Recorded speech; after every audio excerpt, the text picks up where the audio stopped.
All right. Welcome in. It is a Thursday evening here for Views from the Stands, and it is just a two-man show tonight. We got the GM, Mr. G Mike. How are you doing, my friend? It is good to see you. Feeling good, baby. Would be feeling better, man. This NBA trade deadline got me a little bit disappointed, but hey, man, we living, and we breathing, and we're blessed with life. As a Miami Heat fan, you got to get kind of used to swinging and missing sometimes, Yeah. my friend. I know all about that as a Mavs fan. All right, ladies and gentlemen, well, we have a big show for you tonight, man. Obviously, we got that big Super Bowl coming up this weekend, and we also had some major stuff going on today as the NBA trade deadline came to a close. We'll go over some of the bigger trades, who stayed, who didn't get traded, who didn't move anywhere. And we also have a very special guest tonight that's going to be talking some injuries and get to be talking some amazing sports information for us. So I'm really excited to have Dr. Tommy Rhee come on the show. So it's going to be a lot of fun. Mr. G Mike, you got anything you want to tell anybody about, promote anything real quick before we bring our special guest on for tonight?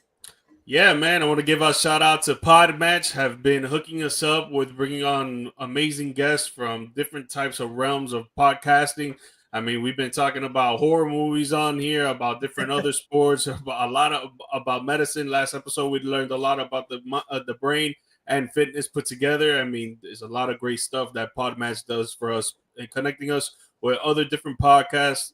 If you guys are looking for, bringing on guests for your podcast, check out Podmatch, man. They really hook it up, and it's awesome. Absolutely. That's where you met our special guest for tonight. So without further ado, let's go ahead and jump into the special guest for the evening. Special guest Views from the Stands. All right, welcome to the show, Mr. Dr. Tommy Rhee. How are you doing, my friend? It is an honor to have you on the show. I've been really looking forward to this. Oh, and thank you very much, man. I'm excited about this one. Let's do this. Absolutely, man. Absolutely. Well, we like to give you a chance to give yourself a little bit of a humble brag and tell everybody about yourself and what you have got going on. Okay, sports chiropractor. Started off at UCLA with all the athletic departments and the teams, and worked my way into the pro arena. If it's the Olympics, sporting, and all that stuff, in tennis and other WWE adventure. From LA, went to Tampa. Now I'm working with the Tampa Bay Buccaneers as their team chiropractor and working on advanced therapy with their special type of injuries. So from there, I moved into the world of like my own practice and regenerative medicine. Just understanding it's all about recovering from either a workout or an injury. It's about speeding that up to get them back on the field. Yeah, that's a hell of a lot of stuff to get through right there. That's impressive as hell. Amazing resume already. Talking sports. I love it. Yeah, so we also want to have you come on excited as well and talk some really good stuff, because like you're talking about injury and recovery, and there's all kinds of injury and recovery going on. We got the Super Bowl coming up, but there's one I wanted to ask you. You mentioned the Olympics, and there's one I wanted to ask you about and what we can even expect. Obviously, Lindsey Vonn is going through her final Olympics. Had that big crash in the final run she had, and kind of messed up her knee really bad. What can we expect, do you think, in your opinion? What's her body going through, and how can she recover? And does she actually have enough time to recuperate after this? So when you think about the knee, right, there's some structures we all hear about, like the ACL and the meniscus. We hear these terminology and there's anatomy parts. So if you look at the knee, there's only really like 4 big ligaments in there. There's the ACL, PCL, and then these little side things called the cruciate ligaments. So those are the 4 big ligaments. Now, believe it or not, there's some athletes that don't have that ACL and they still play soccer. They're out there playing sports. So if you understand about the muscle tone, which she has great muscle, they've got great supporting tissue that's around that knee. So if she compromised her ACL or some ligament in there, and she's at that last, like that push to, be in that vent, she can do it. She just needed proper bracing and knowing that just engage that muscle to replicate that ligaments, The ligament is basically the bone-on-bone connection. So we also have that muscle-to-bone connection, and that represents the lack of that ligament. So because of her strength around her knee, she can do these obstacles and these events. It's just that you have to brace it on top of that strong muscle she has around the knee. So I think she's going to do fine. She just has to understand that afterwards, she's going to have to do a lot of recovery from this. But you know how it is. When you're in the Olympic, it's go time. You got to go. So. Yeah, exactly. Especially at her age and everything like that too. She's young for the normal human life, but for an athlete and competing at that level, that's been really, really difficult going through with that.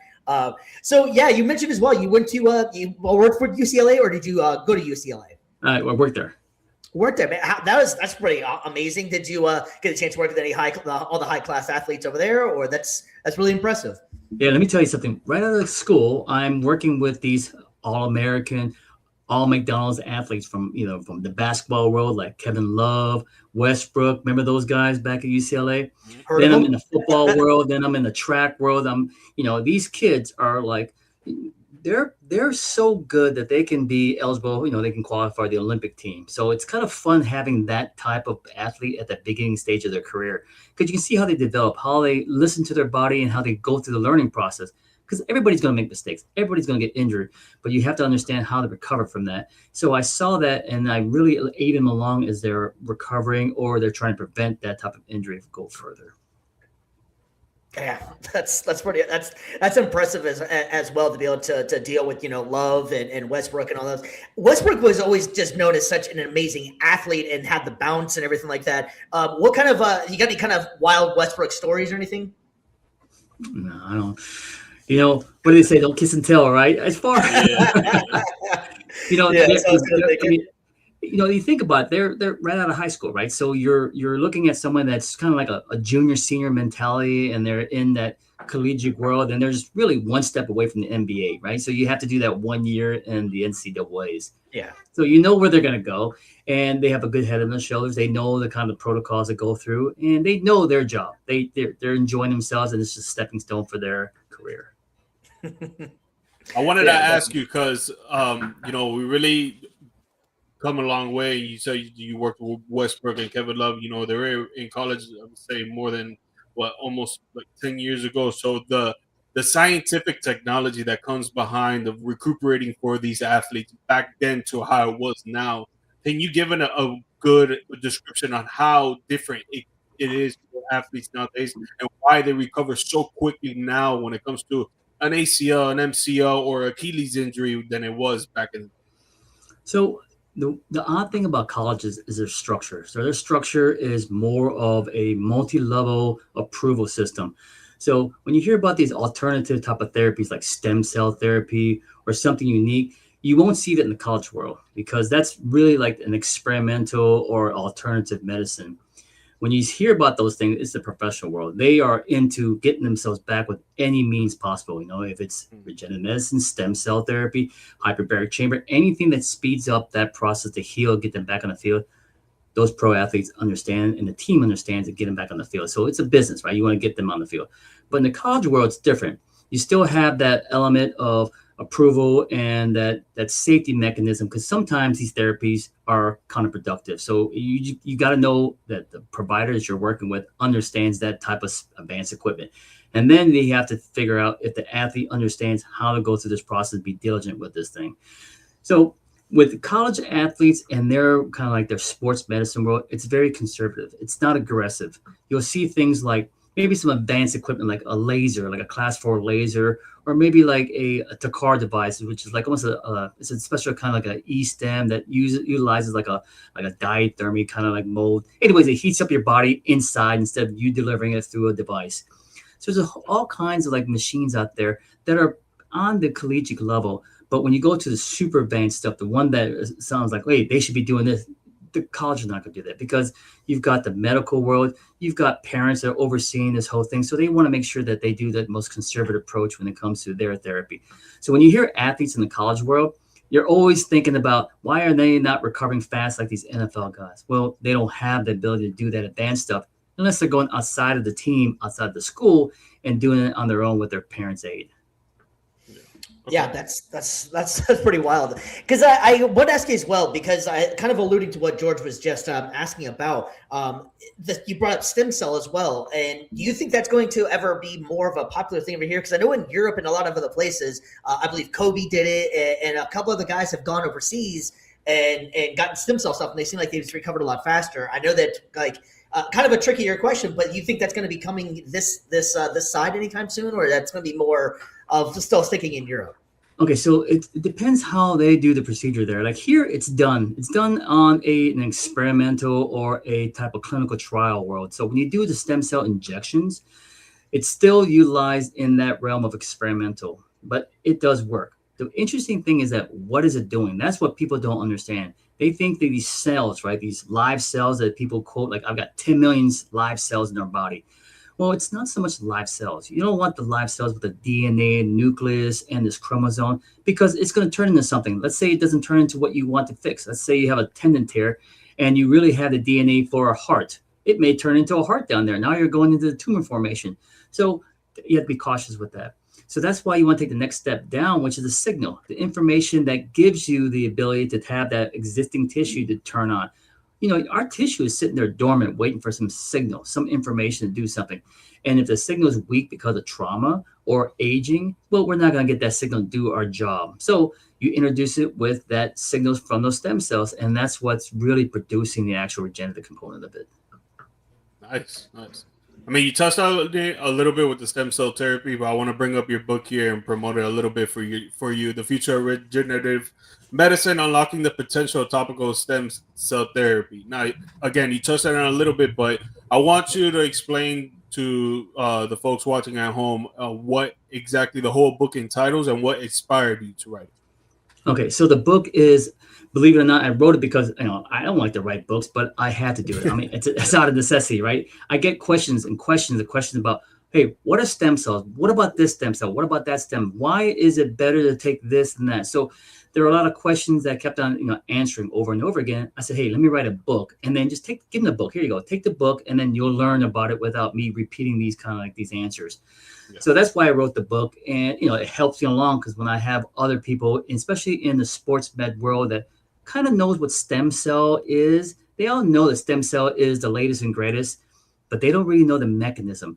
They don't understand about this thing called the paracrine effect, the cell-to-cell signaling. They don't understand about the information and how the cell that you're getting from a donor site is going to mutate and turn into your cell exactly. It's not going to do that. So that's what the book goes into. And the neat thing about the book, they have the science side of it and the layman side of it, so you could understand it and be like summarizing the information that's coming from the technical side of it. So that's what's cool about that. But going back to about, like stem cell and, the world of topical, where the future is going. So, because I'm working with NFL players and, knowing what they have to go through, it's all about recovery. So we all know that after the season, they all kind of let their body go, relax, and rejuvenate or regenerate their tissue in all aspects of resting, getting their diets back to normal, working out properly, and then go into stem cell therapy. Well, stem cell therapy has its downfalls. When you do an injection, stem cell therapy is injectables, right? So when you do an injection, there's downtime. So you are going into an area where it's damaged and you have to do another secondary injury site. So not only do you have, let's say, an ACL, well, you have to inject it again. So now you got primary, secondary injury site. Now you got to recover from that. So you need downtime.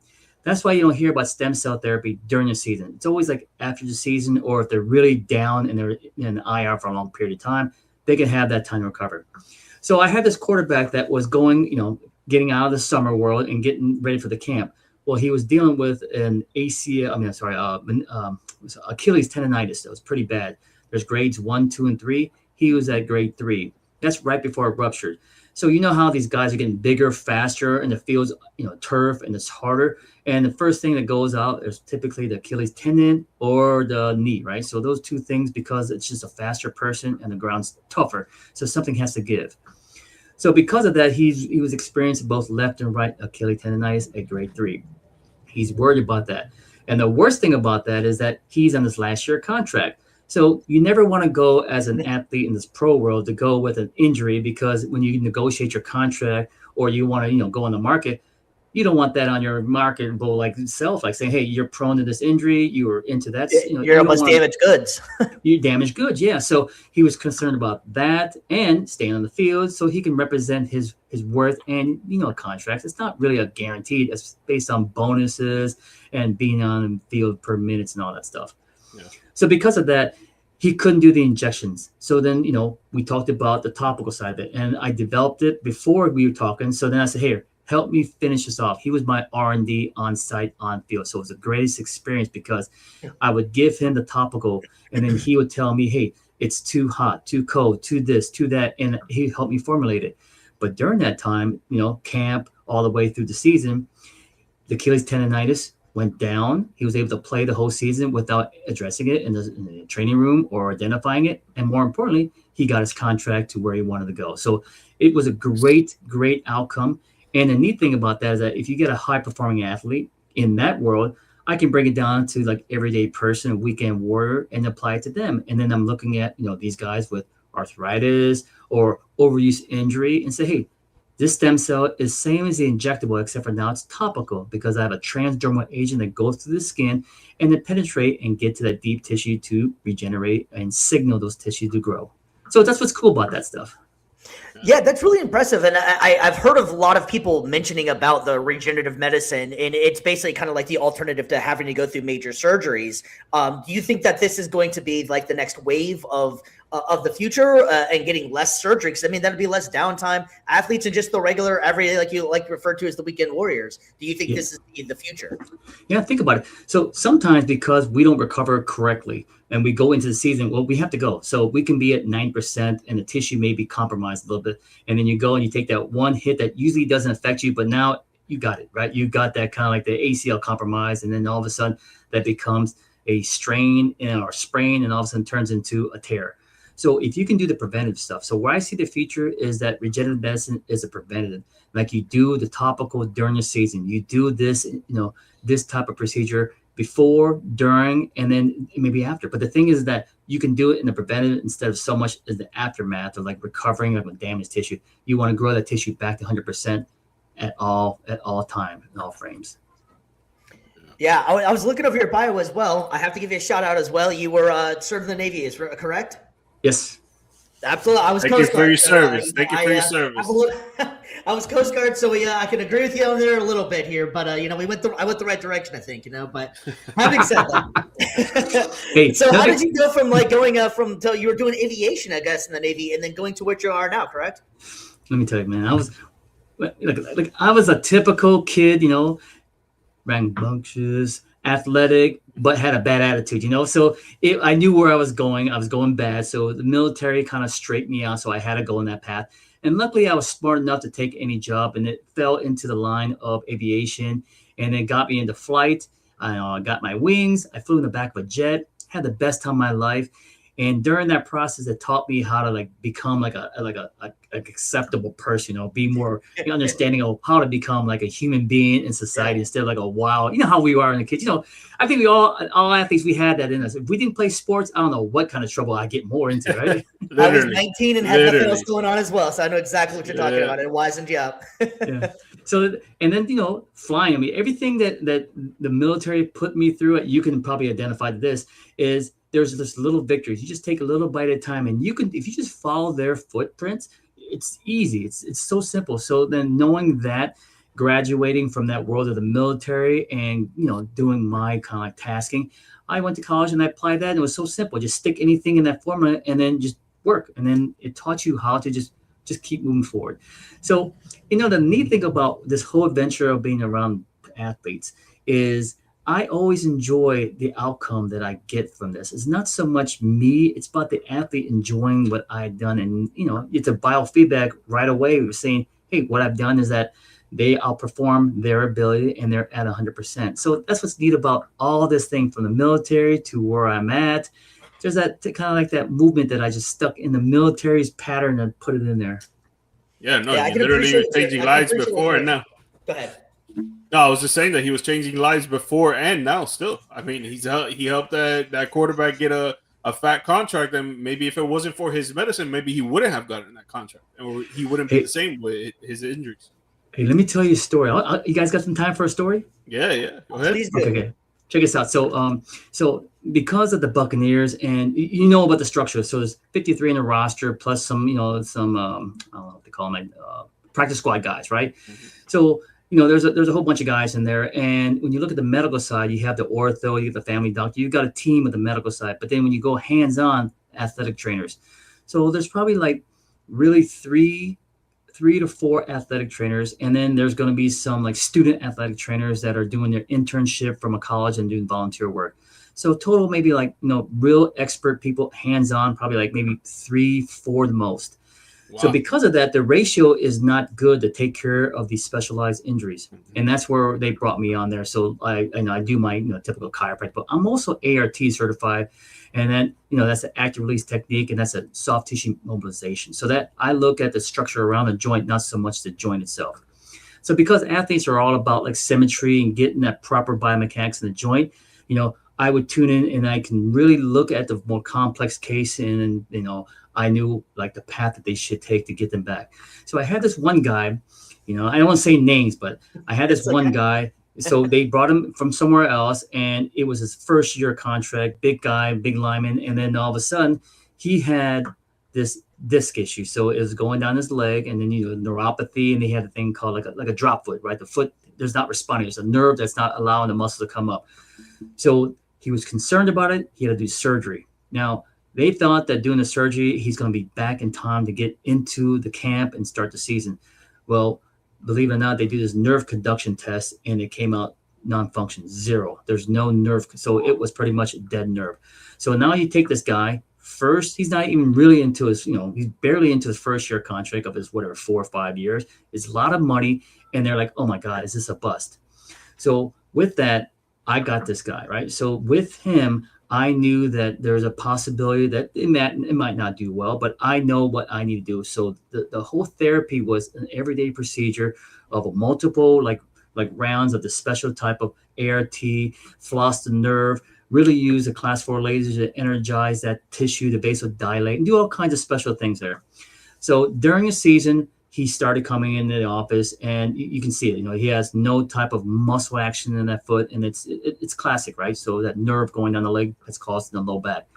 So we were working over and over again. Now think about what he's going through. He's thinking this is a season-ending injury. This is not even a season, probably right. Career-ending, right? Career, so yeah, exactly, even more. Yeah, so he's freaking out. So I'm always getting, questions from the front office, the medical staff. How's he doing? I said, he's doing good. And we're progressing. We started hitting these landmarks meaning that, he's able to stand on his one leg. Now he's able to do a little bit of action with his foot. Now he's able to do more. So as we progress more and more, he's getting more excited. Now he's able to do things. Now he's able to actually get off the ground with that one leg. Now we're starting to progress more. Now we're starting to simulate some aggressive stuff. Now we're in the field doing some runs. Now this process, believe it or not, is a long process every day. If you take this patient as a civilian, it'll probably cost a normal person a lot of money, because I'm with him 4 or 5 hours a day, just working on him, just on that action of that nerve. So as the season progresses, the team's asking me, how's he doing? And I give him the typical notes and stuff like that, how is he progressing? So at the very end, I'm thinking that he's doing great. So the final test is that nerve conduction test. We're going to find out if it's from a dead nerve and see how much progression he got. He took the test, 100%. He got it all back. Now he's ecstatic.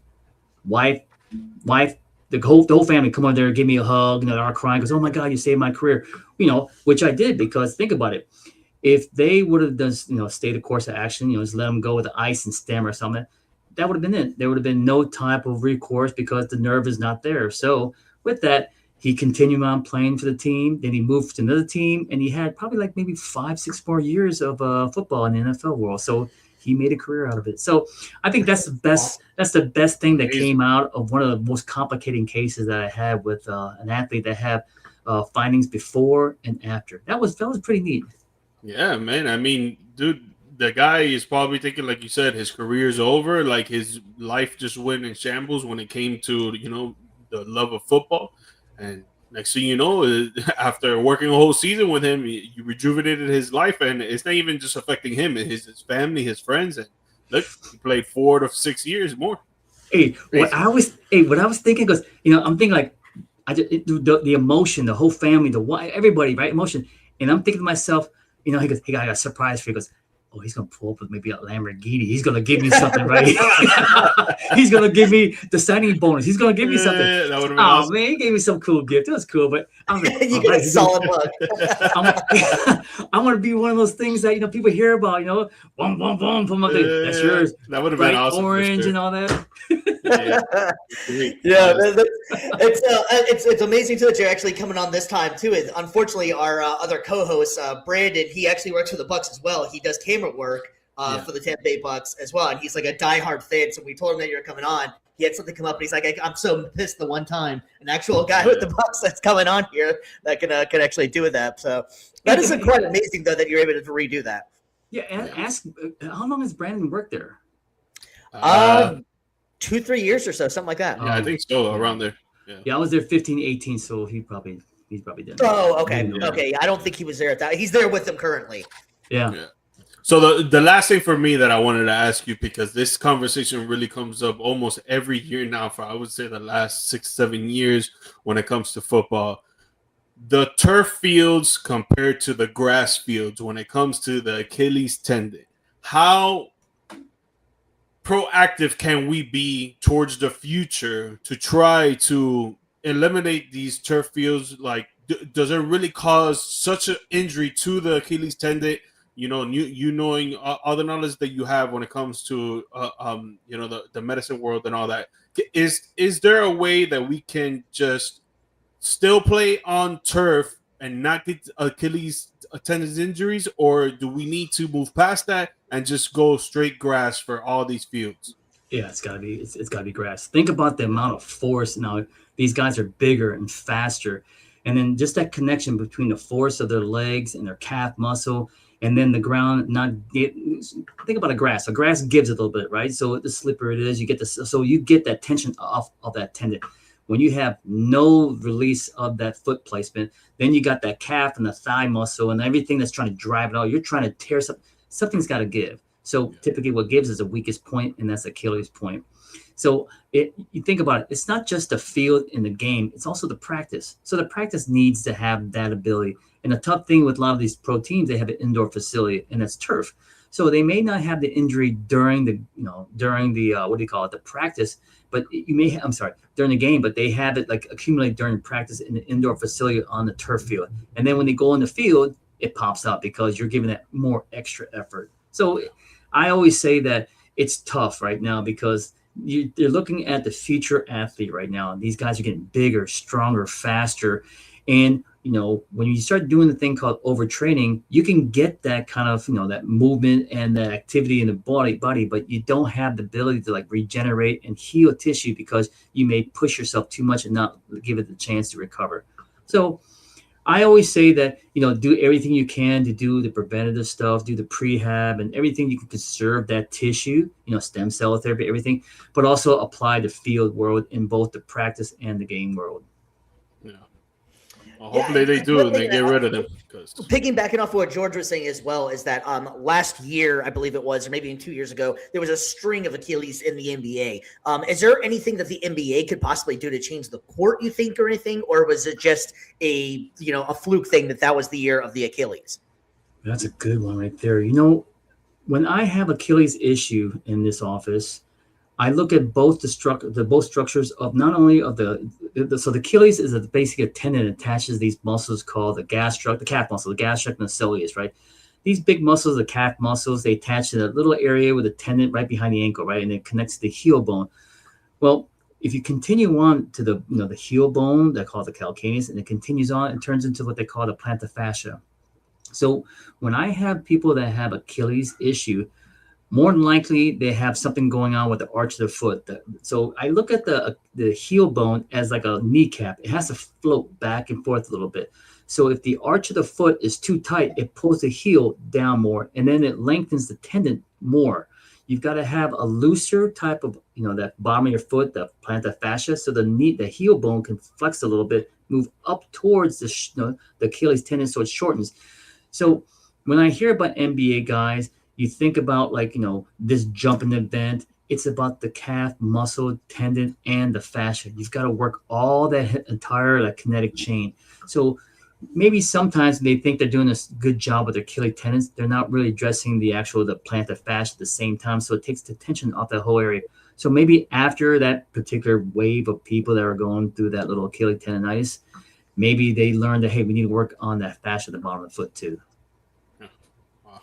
Yeah, I just was in a walking boot a couple of weeks ago, so I got an MRI. They said I had an ART issue, I guess, or something with my my ankle / Achilles. So I thought it was gonna be a lot worse, but a little bit of a boot action, I was all right, and it's getting a little bit better, but it's still been a healing thing. So I'm with you on that, man. Any kind of prehab can probably do a lot better. Yeah, 100%.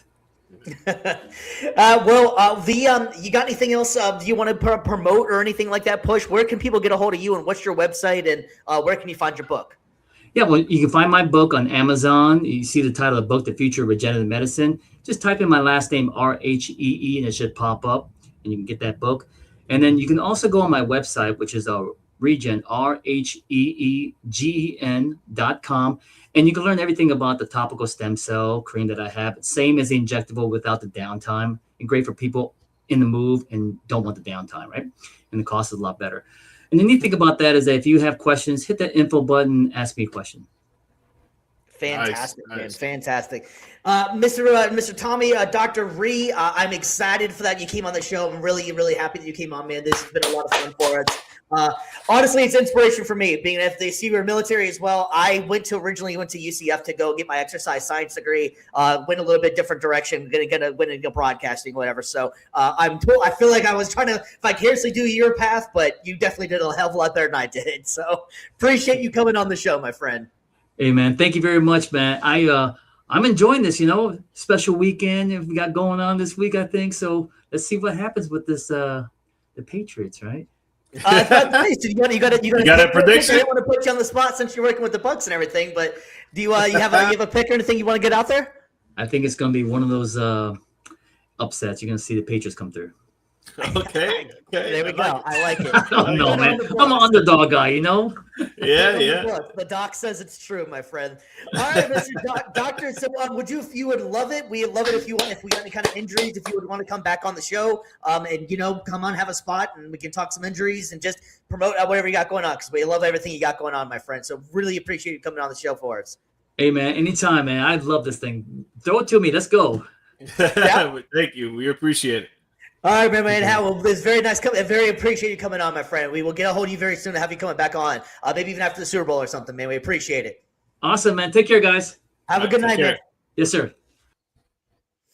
Dr. Tommy Rhee, what a great guy, man. That was awesome having him come on, talk some injury with us, and it's so much interesting stuff that he had, man. We've had the last couple of weeks, we've had so many great guests coming on and just dropping knowledge on us on how to get the lab, get your body ready to go and everything. So we're a sports podcast and an educational podcast at the same time. Absolutely, man. You can get your knowledge and get some good sports talk in here. But all right, well, we can go ahead and let's go ahead and jump to the major news of the day, and that was the NBA trade deadline. It's from the hardwood with VFTS. Ooh. Yeah, we definitely had some major moves going on today in the NBA trade deadline. Officially comes to a close, and we definitely had some big ones. Mr. G. Mike, how about you lead us off here? What was your biggest shocker? What you expected to happen? What do you got going on? The shocker, man. I don't know if I have a shocker, but what I did like was what the Washington Wizards did, man. They first acquired Trae Young. They got basically just 2 picks for Trae Young, and then out of nowhere, they go and get Anthony Davis to pair him up next to him. That trade was pretty damn awesome. They sent away Chris Middleton, AJ Johnson, Malik Brahman, Marvin Bagley III, 2 future first-round picks, 3 future second-round picks, and in return they get Anthony Davis, Jaden Hardy, D'Angelo Russell, which seems to be like D'Angelo Russell is going to any team that Anthony Davis goes to. I don't know what the hell is wrong with that. And Dante Exum. I think Washington really won this trade, man. D'Lo, yeah, he's very inconsistent at times, but he can do work from time to time. Dante Exum was a guy who thought he was going to come out and be a straight shooter, put up points, at least 15 points per game. Maybe the Wizards can turn him into that. But I think it has to do with a lot of coaching. So that might be just a wasteful pickup there. But Anthony Davis, of course, man, you pair him next to Trae Young, where Trae Young loves to give assists, obviously score at will as well. Let's see, man. If they're able to play together this season, I think they can make a play-in spot. But I think the Wizards are going to try to sit out Anthony Davis for sure. Maybe Trae Young is only going to be playing a certain amount of games, and they'll wait till next season to try to actually get this train rolling in Washington. Well, I'm going to go in the opposite direction of it, and obviously I'm a Mavs fan, and it's just at this point in time now we are literally looking at like we basically got rid of Luka Doncic for free pretty much and gotten not much back in return for it. I mean, for Anthony Davis, all those picks, everything that was included in that trade, that should have been a Luka style trade. You should have got multiple picks, and instead you ended up with Christie.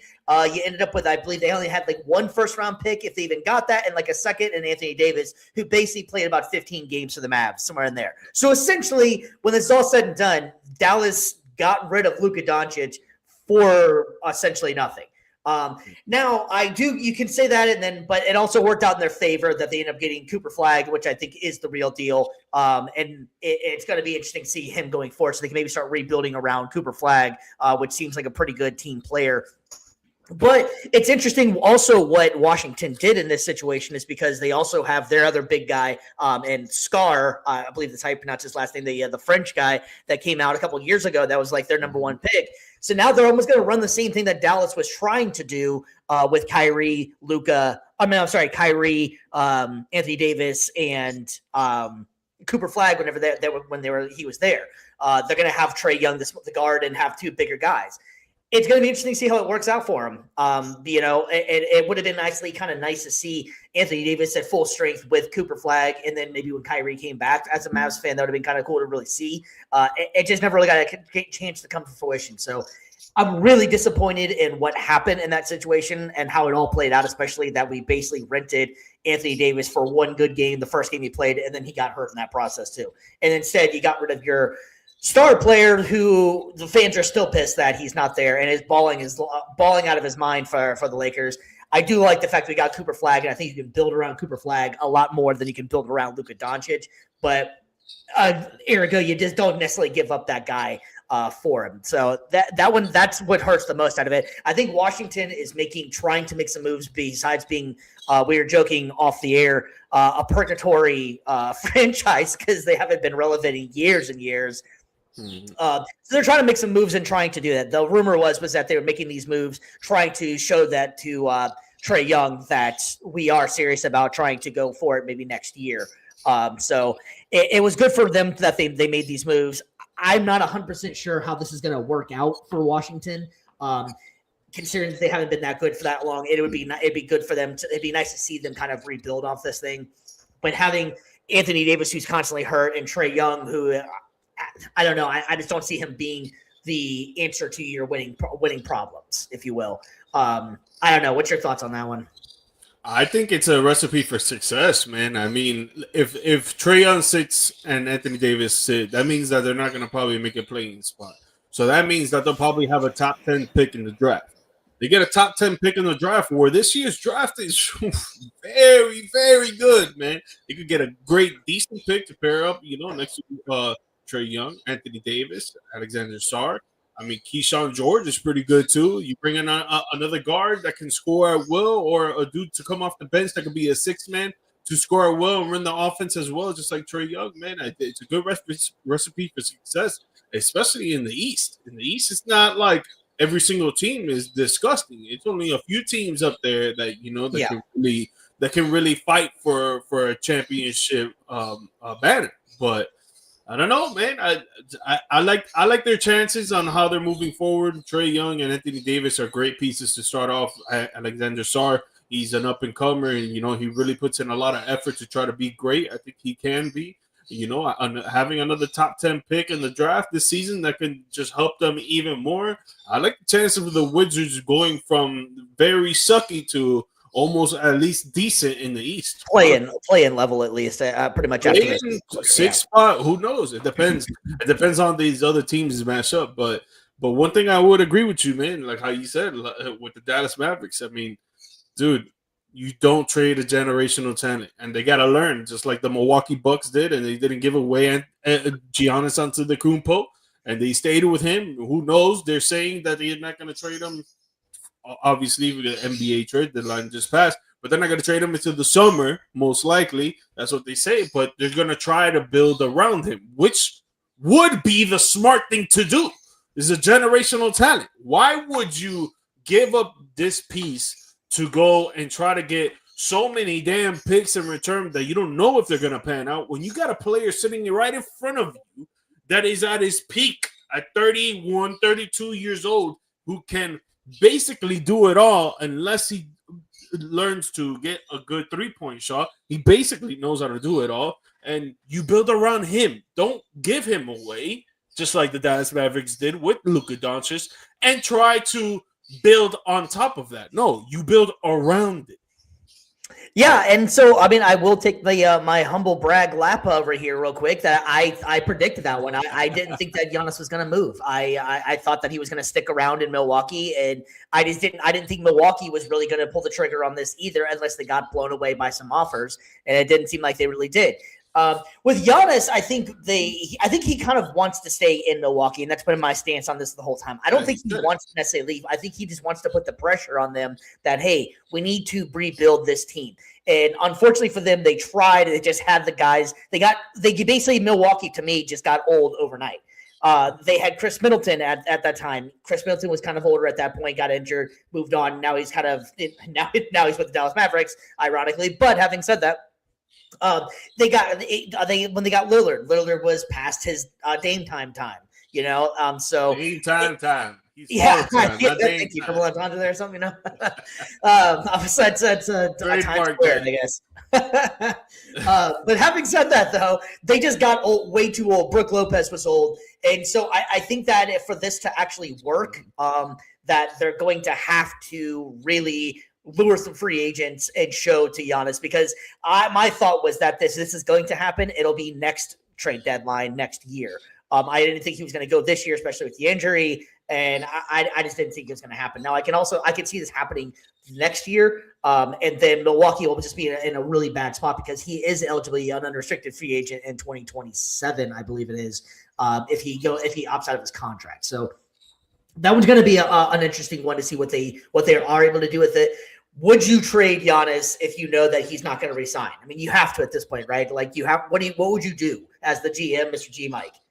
Yeah, if he plans to not resign, but yeah, definitely I would trade him 100%. You got to get assets in return for a player like this. If he decides that he doesn't want to resign and he's just going to sign somewhere else in free agency, definitely you got to trade him and get some assets in return. But he's saying that he wants to stay. He wants to be a Milwaukee Buck for the rest of his career. So what you do is build around him. Like I'm saying, like you got to bring in shooters. You got to bring some perimeter defensive players. You got to bring in one big or two, which they have Miles Turner. I think Miles Turner is good. Now bring him another backup big that could be behind Miles Turner and Bobby Portis. You know what I'm saying? Like a younger one. Maybe use it for a draft pick. But you got to bring in some perimeter defenders. You got to bring some perimeter shooters. And you got to bring in a point guard that can facilitate and run the floor as a floor general out there. So Giannis doesn't have to be doing that. What Giannis could just play the way that he plays, attacking the rim, dishing out when the defense collapses on him, and he gives it to his shooters and stuff like that. But if a player is saying that he wants to stay there, he wants you guys to build around him and make the team better, you need to do all you can do, put 110% effort into doing it. Yeah, especially in a league that's all about me, and he's basically playing the I want to stay here, the Dirk role, if you will. You know, one of those guys that I'm loyal to this team. I want to be the reason that we're good and we can continue to win. So I agree. I think they're going to have to make some splashy moves to keep him around, because he still can be. I believe it is going to be an unrestricted free agent. Which, if that's the case, worst case scenario for them is they'll lose out on that generational talent. There's also. Go ahead. I was just going to mention, because this goes up to the next guy that I'm going to bring up right now, because the Milwaukee Bucks are trying to trade for him, which is John Morant.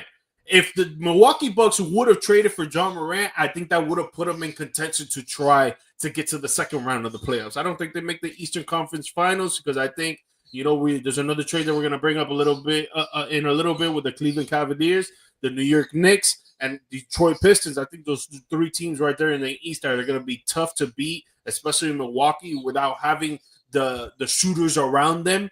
But if they would have gotten John Morant from the Memphis Grizzlies, I think it would have been a great floor general for them to be out there and try to mitigate the offense as much as possible when Giannis is not on the floor and when Giannis is not mitigating. Yeah, not Durant, sorry, John Morant sticking around in Memphis. That one was a kind of confusing one. He's had ever since all the troubles that he's had in Memphis. He's also like they seem like they've kind of given up on him in a weird way. He's still a young kid. He's very young. I'm not exactly sure off the top of my head exactly how old, but he's definitely a young talent. I think that he needs supporting cast around him, and I think he's grown up a lot this season. But he's also still had some issues with Memphis, and I don't know. I am surprised that he stuck around. Giannis, I didn't expect it to leave. I cannot say it right here. John Morant. Morant. Yeah, jeez. Let's teach tongue cheeks.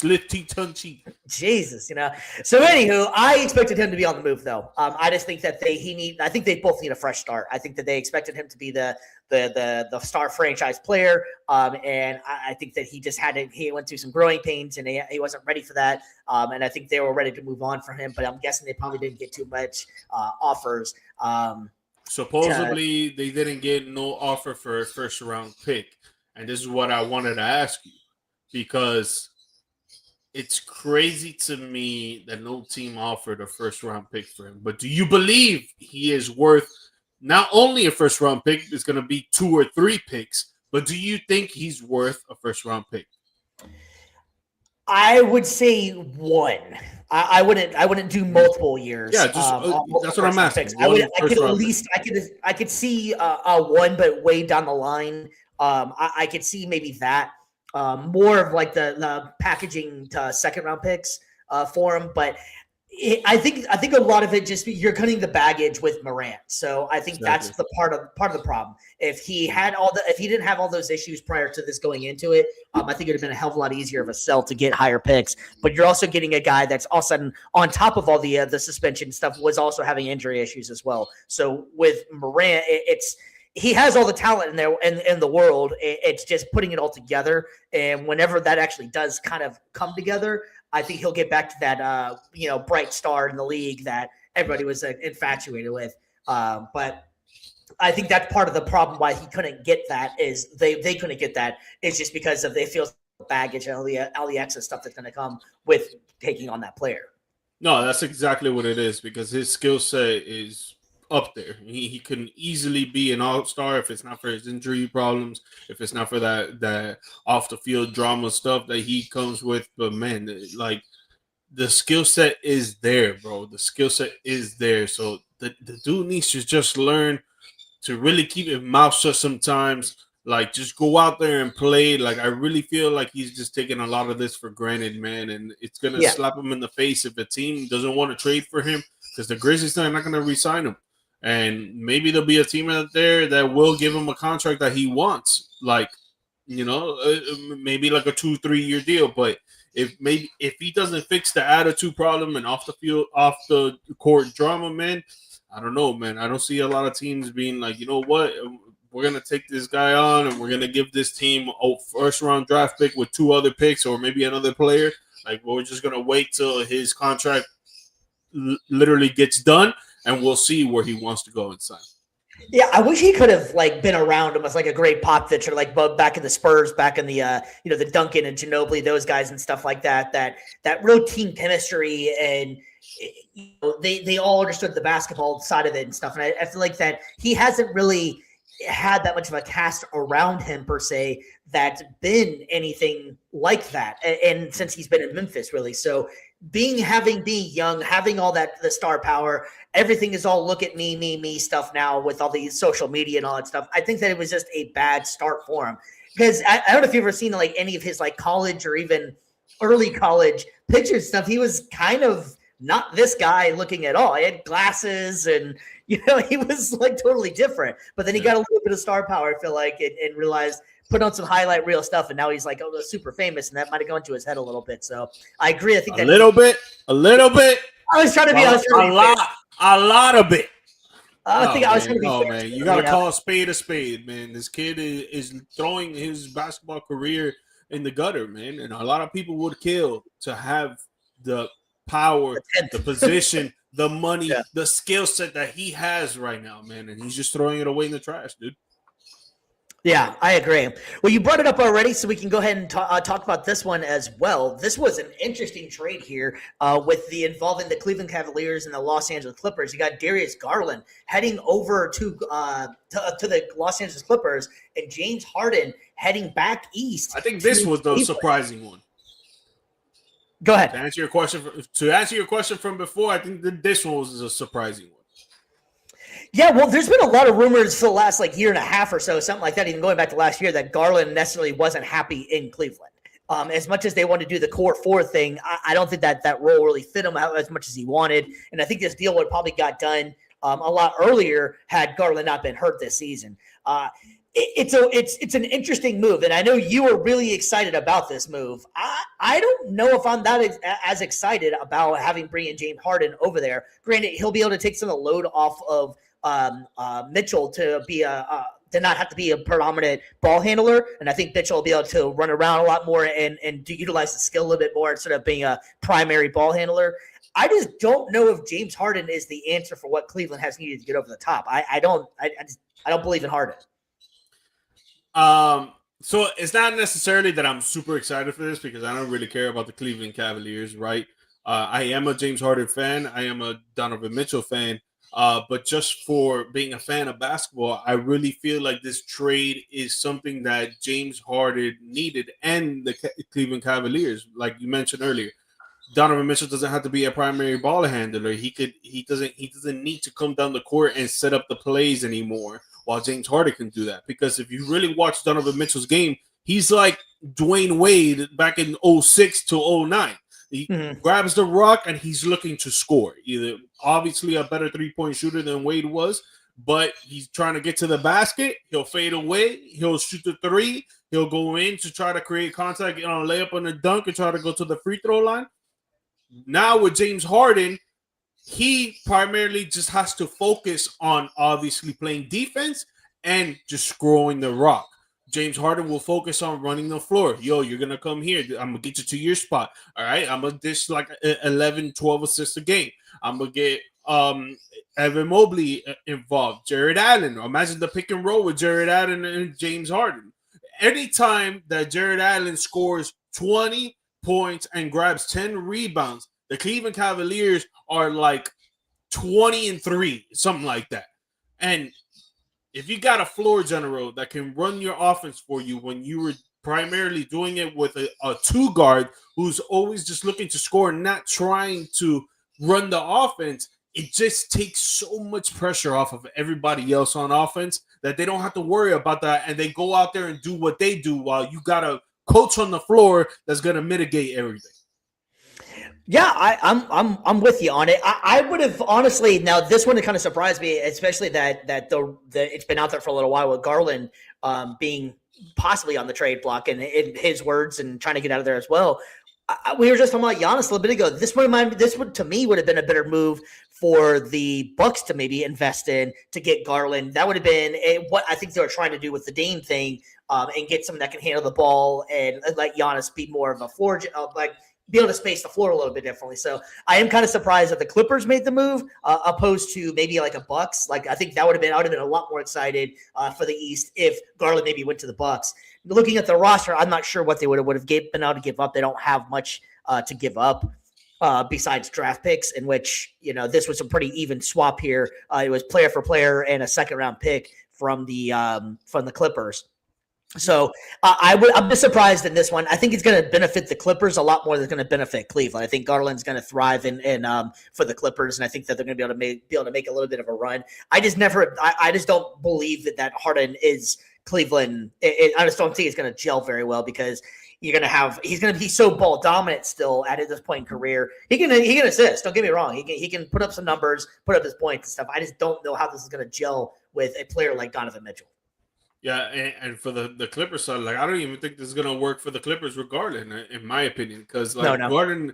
Garland is very inconsistent when it comes to trying to run the offense, and that's what the Clippers really need right now at this point. I mean, they got no one now who's gonna run that offense. Kawhi Leonard loves to play with a point guard that loves to run the offense. If Garland goes in there and he plays the way that he was trying to play with Donovan Mitchell, we're trying to go bucket for bucket, even though he was more inconsistent than Donovan Mitchell, it's not going to really work for the Clippers, and especially in a deep West. Yeah, no, I don't know. I like their roster that they have. I think that it's gonna in the long run. I think this will work out better for the Clippers, especially Kawhi's been playing pretty well this season or whatever. So it's gonna be an interesting one to see how this plays out. You know, we're halfway through, and it's gonna be ramping up the NBA season as well very soon. There was another couple trades you want to talk about. I know these ones were the big ones here. You got anything else you're interested in with the trade deadline? The only one that I want to bring up is the Jaren Jackson Jr. one. Like that trade was insane. How many people it was involved? It was Jaren Jackson Jr., Jock Landale, John Concord, Vince Williams Jr. going to Utah, while Memphis is getting your boy Walter Clayton Jr. from the Gators, Kyle Anderson, Tyler Hendricks, George Niang, and 3 future first round picks from the Utah Jazz. And I just want to say, man, Utah Jazz, you guys don't really care about your picks, man, because you guys did whatever you did with the Timberwolves, and then now you're giving away the picks to Memphis for Jaren Jackson Jr., where it's gonna work out well. I feel with Larry Marketing, Keontae George, he's been playing incredible this season, and they got a very tall team. I think like their 4 bigs go from 6'10" to 7'2", and both Larry Marketing and Jaren Jackson Jr., they can play ball well on the offensive side as well as the defensive side. I think it could play really well for them in the upcoming years. I don't think this year. I don't think the next year. Maybe in year 3 when they're all together, maybe they could start making some noise in the West. But dude, what a trade, bro! You got freaking 13 people involved in this trade, essentially with the first round picks. Yeah, I'm hoping that it's going to give Walter Clayton some time to shine as well. I was really excited for him coming out of Florida, especially at that national championship performance. This was just a huge trade all around. I think it's going to be interesting for both sides how they're going to play this out. It's a lot of moving parts, and we'll see how it goes. Because, like you were saying too, that Utah is not necessarily concerned with picks, I suppose. Nah, yeah, they're just giving them away like candy. All right, so I guess I had to look at this just to make sure, but my most shocking one that I found was Eric Gordon got traded. You realize Eric Gordon is still in the league? 17 years, bro. 17 Eric years. Gordon is still in the league, man. That's crazy. Him for still being in there. He was he was a 2008 round 1 7 pick by the Clippers. Man. He was Eric Gordon, man. Sometimes if you got it, you got it, man. That's awesome. He's still in the league, but I saw they shoot it from the corner, baby. Blah. I legit had to like click on it to make sure it's the same Eric Gordon. Maybe it's not his son or something like that, but it is. Eric Gordon is still getting traded in this league, man. So if you can shoot, you got a chance. 100%. If you could shoot the ball and be a specialist, and you could play a little bit of defense, you're in there, buddy. Yeah, you got a chance. All right. Well, we're going to go ahead and jump from the hardwood to the big game itself, and that is time for Super Bowl 60. It is between the New England Patriots and the Seattle Seahawks. This one's going to be a very interesting game. The over-under right now is 46.5. And right now, ESPN has Seattle at a 60.7% chance as a matchup predictor. For this game right here. The odds are odds Seattle up 4.5 points. They both finished New England finished at 17-3. Seattle's at 16-3. And yeah, it's going to be an interesting game, buddy. There's so many different dynamics to this game. What's your thoughts and how are you feeling about this one? I think it's going to be a very fun game to watch for sure. I mean, the halftime show is going to be dope with the boy Bat Bunny. I think it's going to be sick. Just for the game itself, the Patriots are gonna have to come to score, man. They can't be playing the way they did the last two rounds and not primarily putting up points. I know last round, it was a very snowy game and they played one of the top defenses in the league, but the last three matchups, they've been playing high level defenses and they've been coming out to win. So, it could favor their way, but man, Seattle, Sam Darnold, again, I apologize for the way that I've been treating you all season because you have been playing great and I have been discarding your name, bro, because you've been throwing the damn TDs to JSN. You guys been shining out there. Kenneth Walker doing good. It sucks that Champernay is not going to probably play in this game because of his injury. He is not playing in this game. He's out for the whole playoffs. That is right. Their offense is looking great, man. I think they will put up at least 30 points this game. Even though New England's defense has been great, the defensive line has been getting to the quarterback, pressuring them a lot, getting a lot of sacks. But again, if New England's offense does not come to play when it comes to scoring touchdowns, they're going to have a long day against the Seattle defense. And then on the other side of the ball, the Seattle offense, because I feel like they're going to be scoring a lot. I've been the Sam Darnold truther on the show for sure. I've been on him since Minnesota. I just think this is where it's going to come to an end for them now. I was really high on Seattle going into the playoffs coming into this, and we were just talking about it, and I was just looking over some of the numbers on here, and I'm just leaning towards New England in this. I think that Sam Darnold, although he's been having an amazing season and it deserves all the accolades and all the praise that he's been getting, I just like what New England's been able to do. They've been underdogs just like Seattle has the entire year. No one expected New England to be in this spot at all. And I think going into this, I think they have the right head coach, and Vrabel's going to be able to keep that fire going underneath them that no one expected us to be here. No one expects us to win anything. So I hate it as a Colts fan rooting for our picking New England to win this game. It makes me so irritated. But I just feel like I think Drake May is onto something right now.